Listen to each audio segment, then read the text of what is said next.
Welcome to रुमिजाखলৰ নতুন এটি ব্লগলৈ মই আপোনালোক সকলোকে পুনৰবাৰ স্বাগতম জনাইছোঁ। আজি নতুন এটা দিন লৈ আকৌ আহিছোঁ আপোনালোকৰ মাজলৈ। এতিয়া ব্ৰেকফাষ্ট কৰি হৈ গ'ল আৰু বাকী কাম যিখিনি আছিলে যেনেকৈ বিচনা পৰা মেলা এইখিনি সকলো কাম হৈ গ'ল। আৰু এইটো ধ্ৰুৱ দেখিছেনে খেলি আছে, ই যে বহুত বদমাচি হৈছে আজিকালি। বিচনাত ৰাখিবলৈ বিৰাট দিগদাৰ হৈছে ইয়াক আজিকালি। একদম পাৰলৈকে আহি থাকে নাজানো কি বিচাৰি পায় পাৰত সি। আৰু এইটো দেখিছেনে, দেখি পেলাই আহিবলৈ লাগি গ'ল। এইটো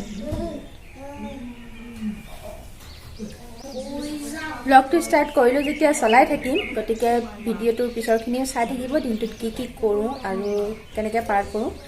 তেন্তে বোলো বাকীখিনি আকৌ চাই ল'ব।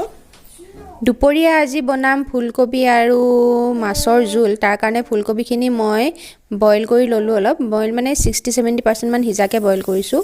আৰু এইফালে মাছ 2 পিচ ফ্ৰাই কৰি লৈছোঁ। টুকটুকে নাখায় মাছ, গতিকে আমাৰ দুজনলৈ 2 পিচ। আৰু সেই একেখিনি তেলতে মই এতিয়া পাঁচফোৰণ দি দিলোঁ।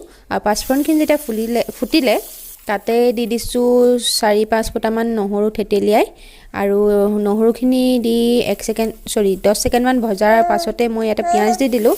আৰু পিঁয়াজখিনি সম্পূৰ্ণ ৰঙচুৱা হোৱালৈকে ভাজি ল'লোঁ। তাৰপিছত এতিয়া তাত আলু দিছোঁ, দীঘলে কাটি কেঁচা আলু, আৰু নিমখ হালধি জোখমতে দি এতিয়া সেইখিনি 5 মিনিটমান সময় ভাজিলোঁ মিডিয়াম ফ্লেমত। আৰু এতিয়া বইল কৰি ৰখা কবি টুকুৰাৰ লগতে মই কেইটামান মটৰো দি দিছোঁ, খাবলৈ টেষ্টি হয়। আৰু এইখিনি লৰাই এতিয়া মই একদম শ্ল' ফ্লেমত কমেও 10-15 মিনিটমান সময় এনেকৈ ভাজিম। আৰু ইমান সময়তে মই এতিয়া বিলাহীও দি দিছোঁ। বিলাহীখিনিৰ সৈতে 10-15 মিনিটমান সময় এনেকৈ ভাজিম, যাতে বিলাহীখিনি সম্পূৰ্ণ গলি যায় তেনেকুৱালৈকে। আৰু 15 মিনিটমান পাছত এয়া চাওক, বিলাহীৰ একেবাৰে চিনে নাইকিয়া হৈ গ'ল আৰু আলু প্ৰায় সিজি গৈছে, মানে 80% মান আলু সিজি গ'ল এনেকৈ লৰাই থাকোঁতে। কিন্তু কবিখিনি মই ভাঙিবলৈ দিয়া নাই, কবিখিনি গোটাকেই ৰাখিছোঁ। আৰু এতিয়া দি দিছোঁ কুহুমীয়া গৰম পানী জোলৰ জোখৰে, আৰু ভালদৰে এবাৰ লৰাই এইখিনি ঢাকন লগাই এবাৰ উতল আহিবলৈ দিম। আৰু এয়া 2-3 মিনিটমানৰ পাছত ধুনীয়া উতল আহি গ'ল জোলখিনিত। এতিয়া মই ইয়াতে দি দিছোঁ মাছকেইটুকুৰা, আৰু মাছকেইটুকুৰা দিয়াৰ পাছত 5-7 মিনিটমান সময় উতলালে মোৰ জোলখন ৰেডি হৈ যাব। আৰু লগত আজি বনাইছোঁ ফ্ৰেঞ্চবিন আৰু আলুৰ শুকান ভাজি। একেবাৰে চিম্পুল, পিঁয়াজ আৰু কেঁচা জলকীয়া ফোৰণ দি পেলাই বনাইছোঁ। খাবলৈ বহুত টেষ্টি লাগে কিন্তু এনেকৈ। খাই বৈ মেলি আজৰি হ'লোঁ। এতিয়া বাচন চাচন ধুই মেলিও আজৰি। ধ্ৰুৱক শুৱাইছিলোঁ, কিন্তু বেছি পৰ নহ'লে, উঠিলে এডাল। আৰু উৎপাত দেখিছেনে, বহুত দিগদাৰ হয় ইয়াক লৈ আজিকালি। মানে মানুহ এটা লগা হৈছে ইয়াক, নহ'লে টুকটুকে একেবাৰে চম্ভালিব নোৱাৰে। আৰু মই অন্য কাম নকৰিলেও অন্ততঃ খোৱা বোৱা বনোৱাখিনিতো কৰিবই লাগিব, সেইখিনি কৰিবলৈও বহুত প্ৰব্লেম হৈ যায় আজিকালি। টুকটুকৰ কোচত নাথাকিলে কচালি গুচি আহিলে মোৰ ওচৰলৈ। কি বহুত উৎপাত হৈছে, বহুত মানে কি আৰু, এতিয়া ইফালে সিফালে যাব পৰা হৈছে যে 1 ছেকেণ্ড জেগাত নাথাকে। আৰু এই দেখিছেনে,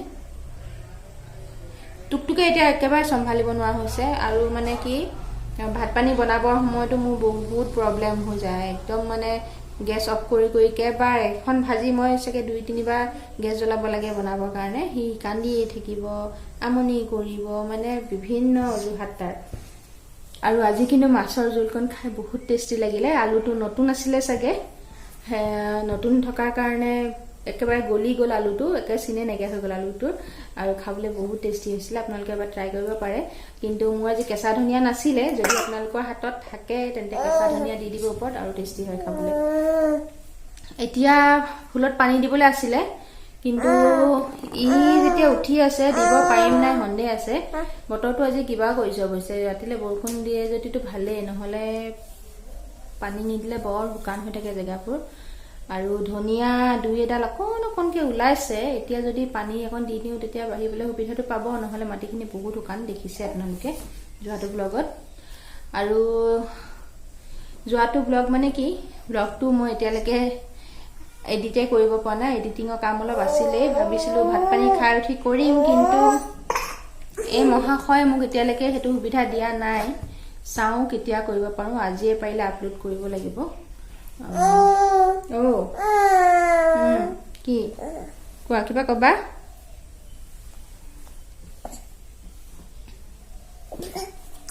ভিডিঅ'টো পাছৰ অংশ চাই থাকক, দেখাই থাকিম কি কৰোঁ।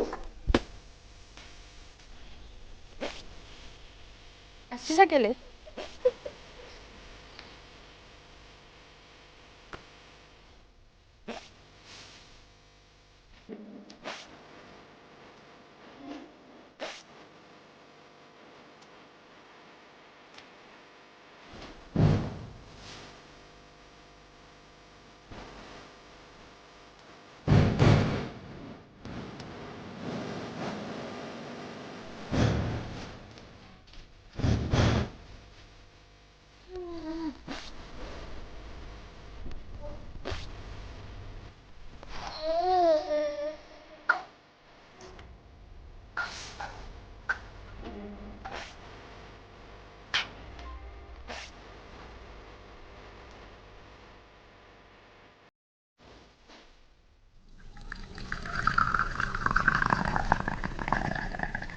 সন্ধিয়া লাগিলে আৰু এতিয়া আহিছোঁ চাহ খাবলৈ। চাহৰ লগত বিশেষ একো নাই, মানে একো নবনালোঁ আজি, বাছ এয়াই আজি চাহ। এইটো হৈছে ড্ৰাই কেক ৰাস্কৰ, খাবলৈ বহুত টেষ্টি লাগে কিন্তু, লগত ভুজিয়া আৰু চানপাপৰি আৰু মোৰ প্ৰিয় গাখীৰ চাহ। ইমানেই। ধ্ৰুৱক খুৱাই লৈছোঁ, মানে কি ল'ৰাটো সাৰ পাই থাকিলে মোৰ কিবা আজিকালি ভয় ভয় ভাৱ এটা লাগি থাকে। ইমান আমনি কৰা হৈছে কিয় নাজানো।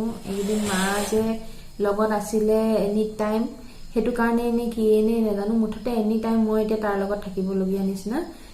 মানে কেনেবাকৈ ফাকে ফুকেও যদি মোক দেখি লৈছে, সি লাগি গ'ল মাকে যি কান্দন লগাব, মানে তাক মনাবলৈ দিগদাৰ হৈছে। তাৰ লগতে ময়ো বহি বহি মানে এনেই বহি থাকিবলগীয়া হোৱা নিচিনা হয়। মই যদি ওচৰত বহি থাকোঁ সি খেলি থাকে, কিন্তু মানে কি মই যদি আঁতৰি যাওঁ কান্দিবলৈ লাগি যায়। কিন্তু মই একো কৰি নাথাকোঁ, তাক ওচৰত বহি থাকিলেও মই তাক একো কৰি নাথাকোঁ, কিন্তু মানে বহি থাকিব লাগে তাৰ মুখৰ আগত, তেনেকুৱা নিচিনা হৈ গৈছে। প্ৰব্লেম হৈছে, বহুত প্ৰব্লেম হৈছে মোৰ। মানে বিশেষকৈ ৰাতি বাৰু ইমান প্ৰব্লেম নহয়, কাৰণ এওঁ থাকে, এওঁ ধৰি দিয়ে তাক, মই বনোৱা কৰাখিনি কৰিব পাৰোঁ। কিন্তু দুপৰীয়া সময়ত বহুত প্ৰব্লেম হয়, কাৰণ টুকটুকে আজিকালি তাক নোৱাৰা হৈছে। আৰু মই যদি তাৰ লগত লাগি থাকোঁ তেতিয়াহ'লে ভাত পানী বনোৱা কামবোৰ লেপছ হৈ যায়। এওঁ যিমান হ'লেও সময়ত খাবলৈ পালে ভাল হয়, কাৰণ তেওঁ কামত লাগি থাকে। আৰু টুকটুককো মানে আজিকালি সময়ত খাবলৈ দিব নোৱাৰা নিচিনা হৈ গৈছোঁ মই। বহুত প্ৰব্লেম হৈছে, বাৰু এইবোৰ বাদ দিছোঁ। ভিডিঅ'টো এইখিনিকে চাই থকাৰ বাবে বহুত বহুত ধন্যবাদ। এতিয়া মই চাহকণ খাই লওঁ, আৰু পিছত কি হয় সন্ধিয়া খানা দেখাম আৰু আপোনালোকক।